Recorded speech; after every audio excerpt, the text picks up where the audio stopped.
Tornant a la nostra història, seria difícil establir el moment en què les tertúlies de Canaletes van donar pas a les celebracions. Probablement hi ha un període de transició en què les dues funcions es produïen de manera simultània, fins que al final una es va acabar imposant.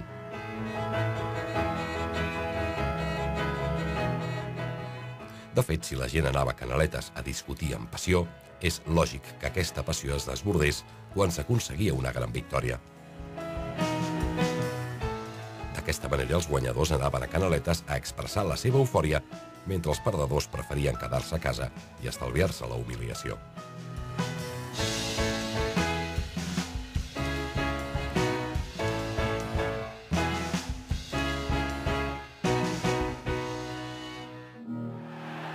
...12 de juliol de 1968, Madrid. A l'estadi Santiago Bernabéu, el Barcelona es proclamava campió de Copa davant el Real Madrid. És la final de les ampolles. Immediatament la reacció es produeix a Barcelona i Canaletes es converteix aquella nit en un espai de celebració definitiu. Es para verlo, señores. La animación es extraordinaria. No recuerdo una concentración tan nutrida de aficionados al fútbol en torno a la farola de Canaletas. Esta noche no se discute, esta noche se grita, se chilla, la gente se sube a los árboles, a lo alto de la fuente, se ondean docenas de banderas con los colores azul y grana y el grito de Barça, Barça, Barça es ensordecedor. Canaletes ha esdevingut un dels referents de celebració més reconeixibles per als seguidors de futbol. Però no podem oblidar molts altres espais on equips de futbol i seleccions nacionals han celebrat els seus títols. Los del Atlético de Madrid nocturno. Sí, en una fuente con un hombre con un tenedor, creo. Sí. I crec que a París ho celebra a Camps Elisis i, si no m'equivoco, a Múnich a la Marienplatz. ¿Tú sabes? Mejor tú. No sé, ara mateix no sé. A Mèxic, a la plaça Independencia. En Madrid, en una fuente así, con unos leones, una cosita así. Crec que a Buenos Aires y a la Plaza de la República. A mi la plaça del Duomo, no?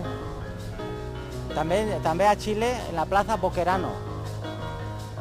No, jo digo yo, si no, cal lo repeto 40 vegades, 40 vegades, no és igual, no tinc res que fer.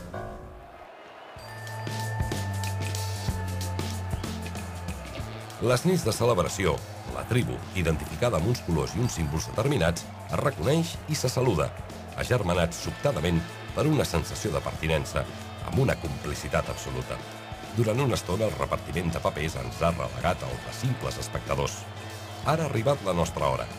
No tan sols se celebren les victòries, sinó que se surt al carrer a ser-hi, a participar-hi, a fer-se veure, si va fer una feina, a demostrar activament la identificació amb alguna cosa, més o menys difusa o indeterminada, encarnada en un equip de futbol.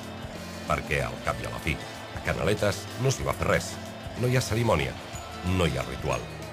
El ritual, la cerimònia, és ser-hi. Canaletes ha estat l'escenari i l'aparador en el qual la ciutat i el país han volgut exhibir tota l'eufòria per unes victòries esportives que sempre, amb raó o sense, s'ha considerat que anaven més enllà de l'esport.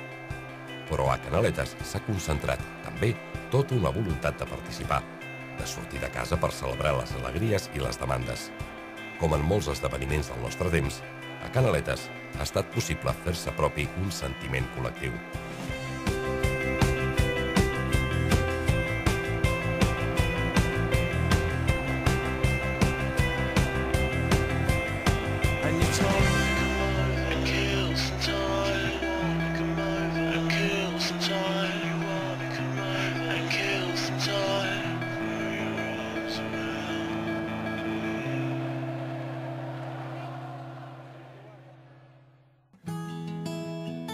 És l'hora de l'alba i amb ella comença un nou dia.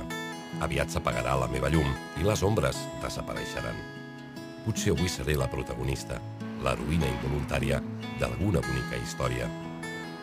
Algú m'emmarcarà dins la foto o voldrà satisfer la meva set bevent a la meva font. Amb el pas de les hores em deixaré seduir per les vostres passes i gaudiré de la vostra presència, convertida en una espectadora de privilegi. Però fins que arribi el moment, l'instant màgic, que puguem celebrar plegats, em mantindré amb calma, en silenci, ben quieta, esperant fidelment la vostra arribada.